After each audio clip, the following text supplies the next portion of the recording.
Hi everyone, I'm Edna. I'm 61 years old and I love sharing that to highlight the fact that I'm still learning and that as teachers we need to always be learning. The things I want to share today relate to what I've learned from being a granny.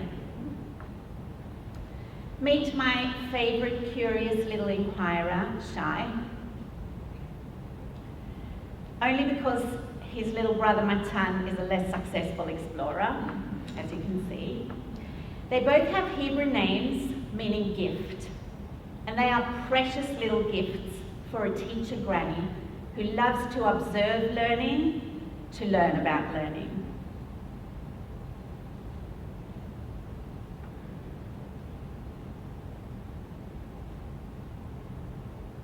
For the past 7 years, I've also been another kind of granny. In 2009, Sugata Mitra, in his hole-in-the-wall experiment, placed computers in slums and remote rural parts of India, where children who hadn't had access to computers before the experiment was to see whether they could teach themselves to use the computers. Not only did they do that, but they learned English and a whole lot of other things in the process, including how to solve problems collaboratively with their peers and how to figure things out for themselves, things not traditionally valued in the schools that they went to. In 2013, Mitra won the TED Prize, which funded School in the Cloud labs, such as this one, in Korakati in northern India, where children walk from the surrounding villages to access computers to learn for themselves and to interact with grannies in the cloud. The granny cloud are both males and females, old and young, they're not all real grannies, who interact with children via Skype. You can see me, right? In less advantaged settings, mainly in India, but also in Cambodia, in Colombia, even in Greenland at the moment, and we're about to start on a project with Syrian children in a refugee camp in Greece. The role of the granny is not to teach, not to tell, but to provoke curiosity, to ask questions, to encourage from the side, and to really listen. In the time that I've been involved in the Granny Cloud, I've had many interesting and inspiring experiences. The little adventure I'm going to share with you now happened quite a number of years ago now, when I introduced some of our privileged students at my school, Mount Scopus, to some of their less advantaged counterparts in a rural village in Maharashtra in India. Once I came in and there was a girl playing the guitar and the two groups of children were singing together. Left to their own devices, magic happened.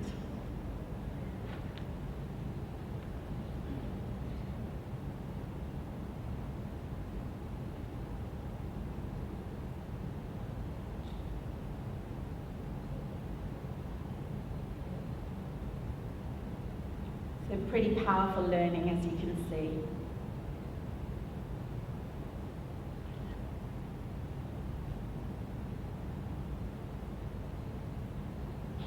These boys are part of a group of grade 6 students at a simple semi-rural school in Fulton, about 5 or 6 hours drive from Mumbai, with a beautiful philosophy, where children whose parents can afford to pay for their education learn alongside children from the lowest castes.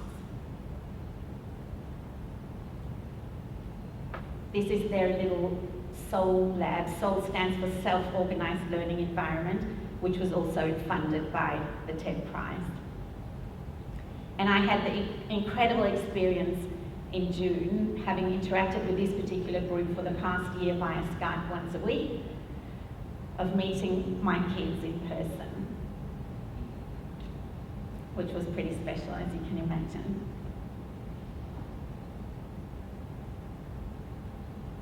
observing the way the older kids have grown and learnt through their exposure to the granny cloud and having time to explore on their own on computers, the staff had felt and decided to experiment with the very tiniest children, the 3 and 4-year-old preschool children, and see what would happen if they were exposed to English stories and songs from a very young age. So this is Kylie and Tyler, 2 of our Year 6 students at Mount Scopus. There's a bigger group of girls who come in their lunchtime and prepare and run sessions with these tiny children in India. So they plan what they're going to do and they reflect afterwards on what did and didn't work. I love this expression of pure joy when they saw the little kids catching on to what it was that they had planned. So some really incredible learning happening for these girls as well.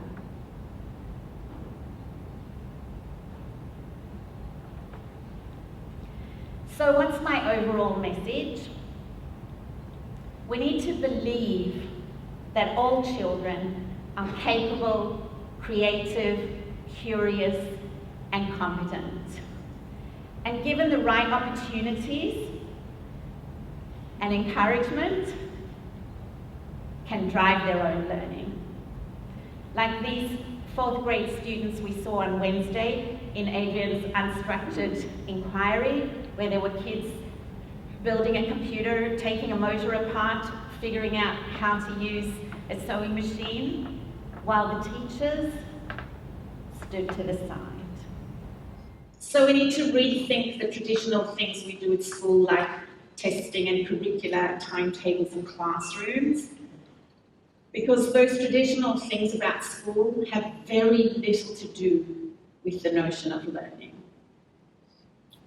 We need to stop doing school and start thinking more about what it means to really learn.